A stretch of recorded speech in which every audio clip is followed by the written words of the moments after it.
Math 7, lesson 1.7 and 1.8. This talks about properties of multiplication and addition, as well as the closure property. The first one that we're going to take a look at is the commutative property, which is changing the order won't change the answer.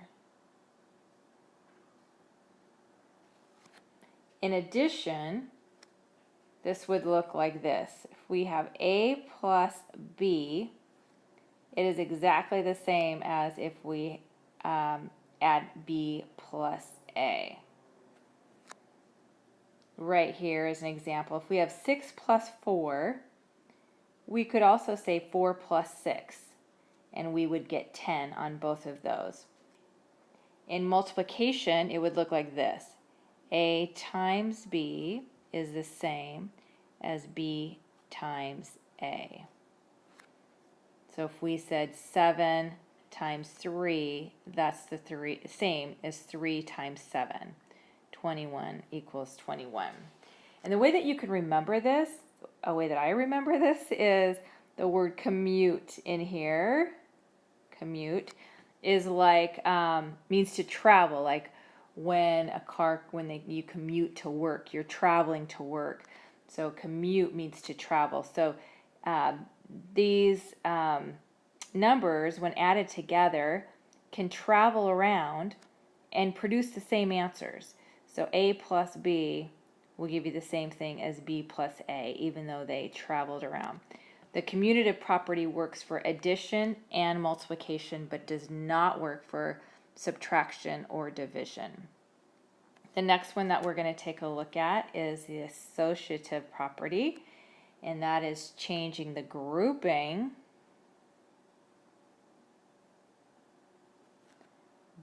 won't change the answer. So in the associative property, if you were to add parentheses A plus B, close parentheses, plus C, that would be the same thing as if you added A plus parentheses B plus C, close parentheses. So I can change the grouping, but it doesn't change my answer. So right here is an example. If I have negative 6 plus 2, and that's grouped together, and then I add 3 to that, negative 6 plus 2 is 4, plus 3. It is the same as if I had negative 6 plus parentheses 2 plus 3. So if I change my parentheses to this side, so I can group it or associate with it in any way when I'm adding numbers together, and it's going to give me the same answer. So 4 plus 3 and negative 6, this right here is 5, plus 5. Both of those are going to give me negative 1. So I can group them in any way, and it's still going to be the same. The same holds true for multiplication. If I have parentheses A times B, close parentheses, times C, that's going to be the same as if I have A times parentheses B times C. So even though I'm associating with different numbers here by my parentheses, I will get the same answer. So here is an example. Negative 6 times 2 times 3 is the same as negative 6 times 2 times 3, but my parentheses are in a different place.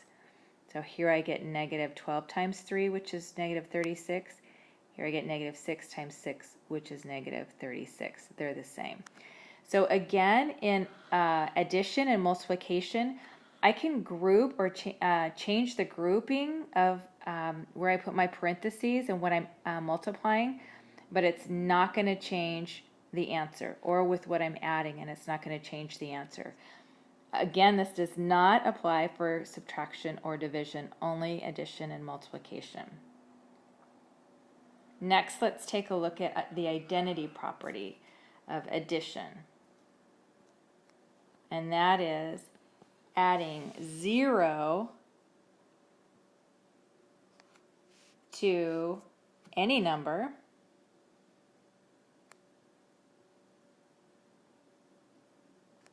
does not change its value. So this is something that you probably just already know and probably didn't know that there was a property attached to it, but there is, and it's called the identity property. So if you are going to add 0 to any number, it doesn't change the value. -6 plus 0 equals -6. And the identity property of multiplication is multiplying any number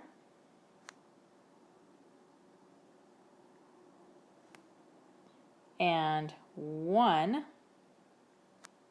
does not change its value. So any number times 1 gives you that same number. -8 times 1 equals -8. 100 times 1 equals 100. -1,000 times 1 equals -1,000. Any number times 1 is going to give you that same number. It doesn't change its value. That is the identity property of multiplication. Now let's take a look at the distributive property. The distributive property of multiplication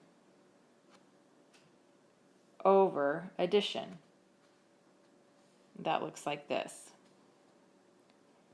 A times B plus C equals, so this A is going to be distributed to the B, so equals A times B plus, and then the A is also going to be distributed to the C, A times C.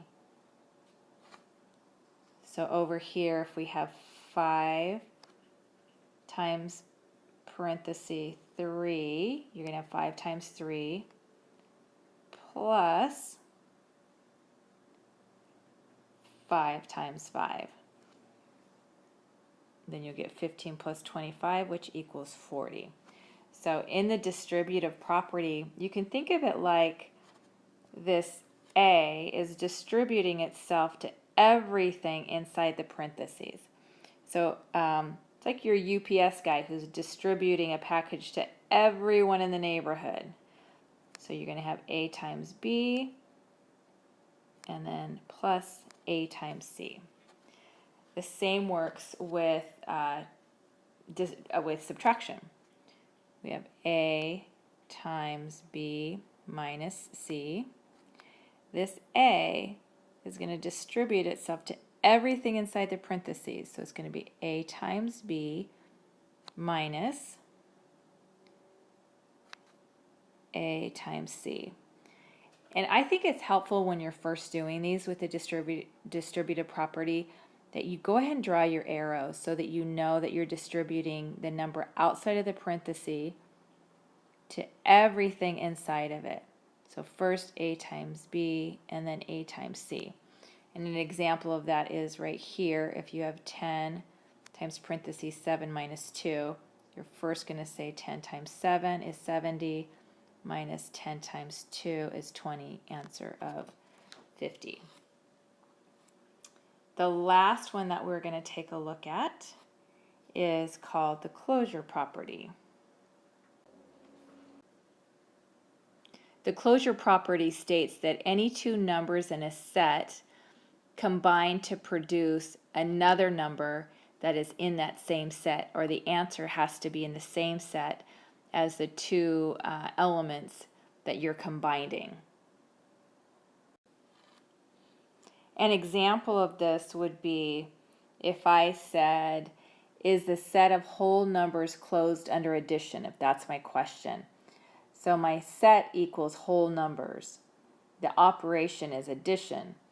So let's check that. If I say 1 plus 0 equals 1, so my set is whole numbers. That means the two numbers that I'm adding are whole numbers. That means numbers greater than 0. My answer also has to be a whole number, and that is true. So the result is that the set of whole numbers could be closed under addition. Let's look at how we would determine if it's not closed. Only one counterexample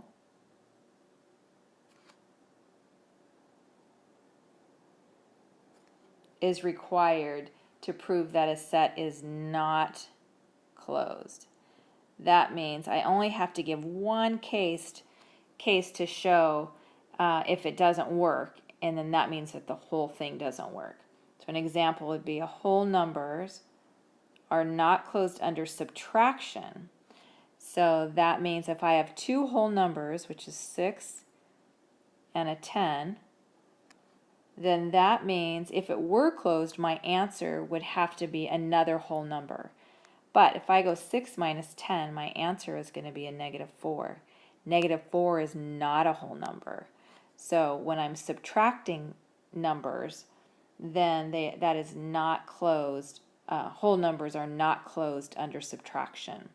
That means I can find an instance, at least one instant, where I can have two whole numbers and not have a resulting whole number as an answer. Could be closed. One, confirming example only proves that a set could be closed.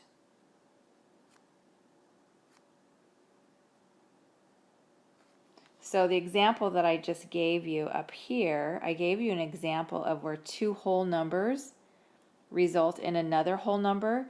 So I say that this could be closed under addition. That doesn't mean it always is. I just give you one example of when it could be closed. So whole number could be closed under addition because 1 plus 5 equals 6. And 6 is a whole number. Again here, I have a whole number, I'm adding it to a whole number, and the answer is a whole number. So that means it could be closed under addition. Now let's do some examples using properties. Let's see if we can name the properties. If I have -8 and I add 0 and my answer is -8, my key is right here, adding 0, then that is the identity property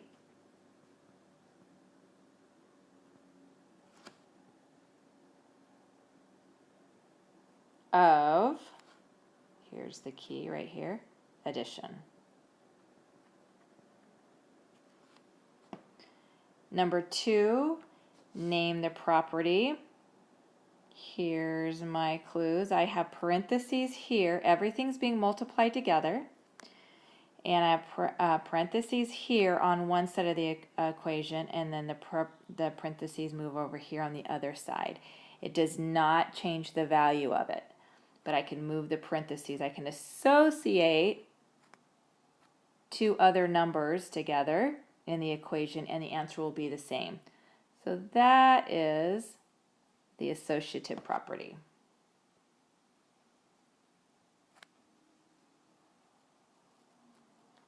Of multiplication.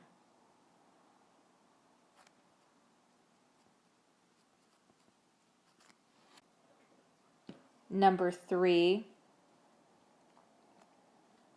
we have the -7 on the outside of the parentheses, so we distribute it to the -2 by multiplication, plus -7 times 4. So we have that right there, which means A would be -7, because that's what we need to distribute to the 4. Number 4 is the set of integers closed under addition. Is the set of integers. So let's do an example of that. -7, I'm just pulling out any integers. It has to work for every one of them in order to be a true statement, to be closed. So -7 plus 3, what would that answer be? -4. So -7 is an integer, -3 is an integer, -4 is an integer.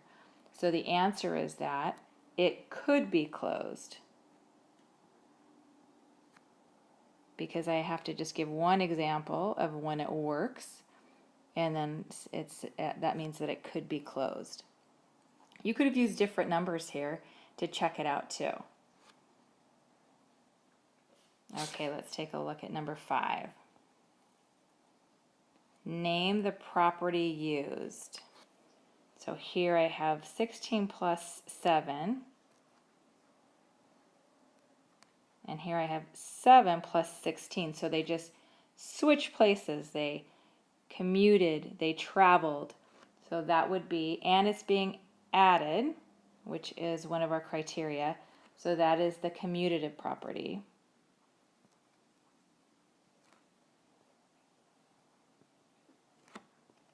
Property of addition.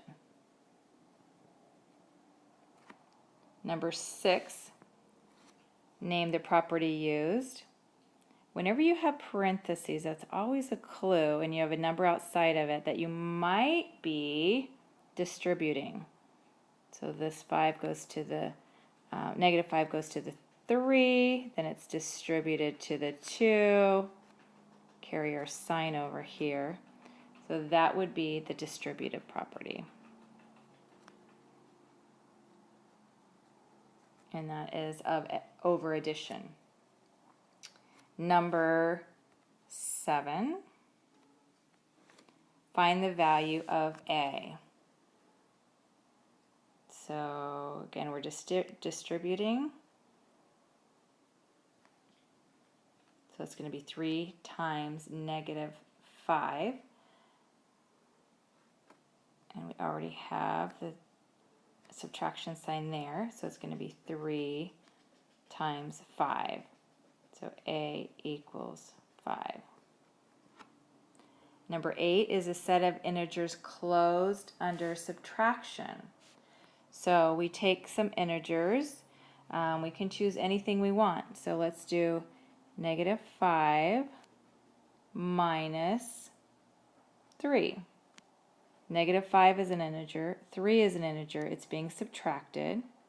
That's going to give us negative 8, which is also an integer. So that means it could be closed under subtraction. Integers could be closed under subtraction. Number 9, name the property used. We have negative 17 times negative 1 equals 17. So that is the identity property of multiplication. Number 10, name the property. 16 times negative 2, negative 2 times 16. That means they can travel or they can commute and still give us the same answer. So that's the commutative property of multiplication. Number 11, find the value of A. Negative 25 plus what number is going to give us negative 25? A would be 0. Number 12 is the set of integers closed under multiplication. So set of integers, you can pull any integers that you want and see if it works. Negative 5 is an integer. We're going to multiply that, let's say, by 10. That's an integer. And your answer is going to be negative 50, which is also an integer. So that means it could be closed